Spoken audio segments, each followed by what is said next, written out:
And you're watching Book TV on C-SPAN 2. For about the past year or so on Book TV, we have been going to universities so that we can meet some professors who are also authors and introduce you to their works, as well as some of the other authors that we cover here on Book TV.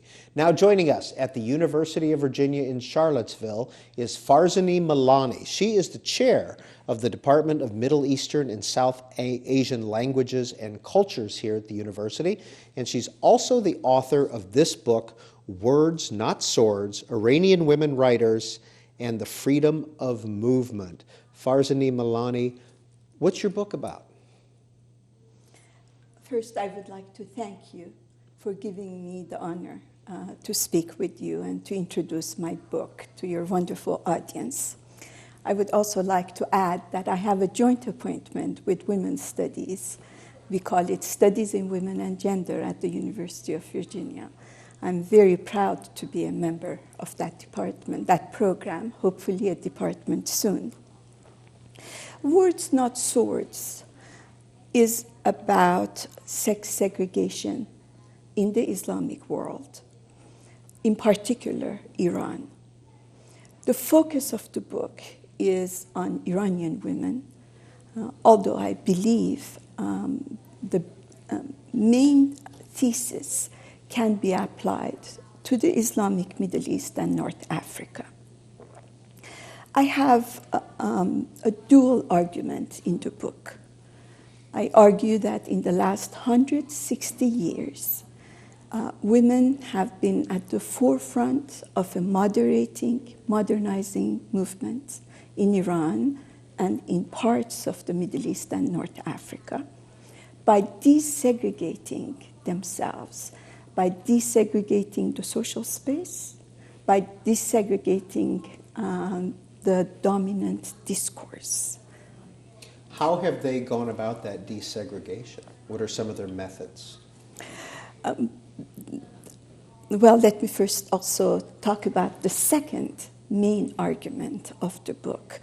I believe women writers have been at the forefront of this modernizing movement.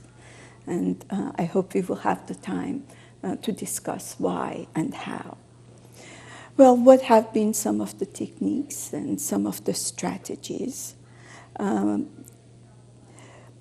the early years of Islam, I believe women were an active participant in the social life of the community, in the social discourse. There is, in fact, a chapter in the Quran that talks about women who discussed and argued with the Prophet Muhammad. That's how active they were. They went to war. In fact, women, one of the Prophet's wives, was the commander of an army. So in the early years of Islam, women were much more active than they were in the following years. For centuries, most Muslim societies, and I have to add here that not all Islamic societies, Muslim majority countries, are necessarily homogeneous. But I think there are certain patterns that continue in these societies. For instance, sex segregation.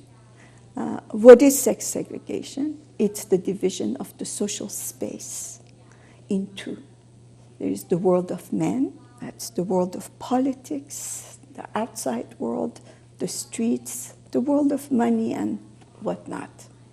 The inside is the world of women, or what is considered the private.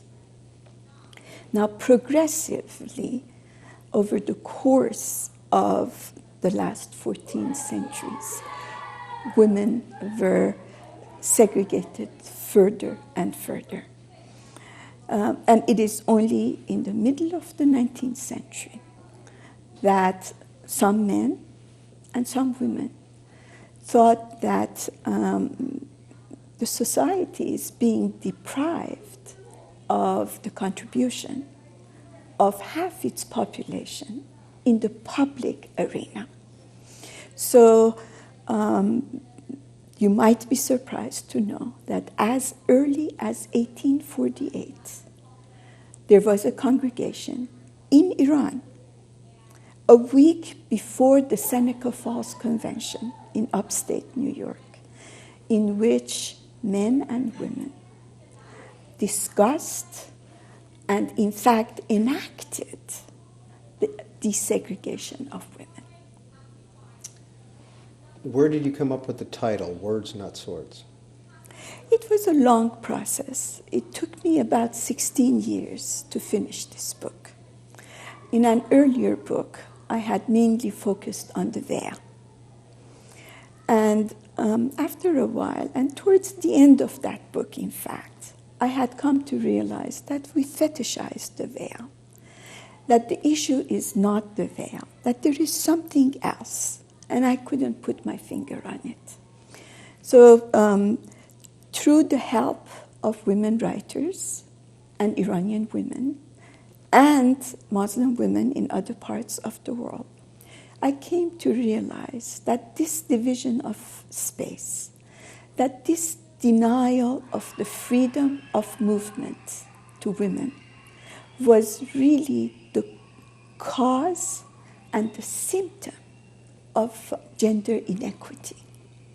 That in order to have a democratic society, in order for women to have their human rights and human dignity, they need to be free to leave their home and to return to it as they wish. Professor Milani, who were some of the Iranian women writers that you focus on in your book? I start in 1848 with the full recognition that social movements, unlike pregnancies, cannot be traced back to a year, to a specific date. But I had to start somewhere, and I thought that congregation in 1848, which is a very important year throughout the world, would be a good place to start. The women who entered a male space with body and voice unveiled was named Tahir Qurratul Ain. She was a poet, and she was a woman who appropriated the pulpit. She allowed herself to reinterpret the scripture. And I continue till post-revolutionary Iran. It is unfortunate that we don't have enough translation of women writers or literary figures from the rest of the world. As you know, the United States of America, the land I love, the land I have adopted as my home, in recent decades has paid less and less attention to translation, especially to literary translation. The number of books translated from the Middle East and North Africa into English are minimal. In the Islamic Republic of Iran, in the last 32 years, there has been a lot more translation of English literature than there has been in America from the land that many consider the enemy. Is there a contemporary woman writer in Iran that you would recommend for people? Absolutely.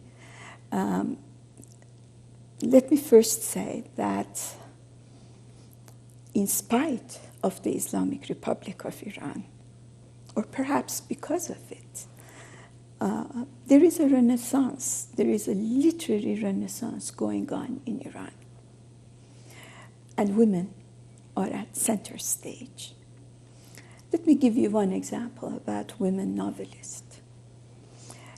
In 1947, we have the first major collection of short stories by Simin Daneshvar. She is our foremost woman novelist who unfortunately passed away a couple of weeks ago at the age of 90. So women writers were exceptional. Women poets in Iran go back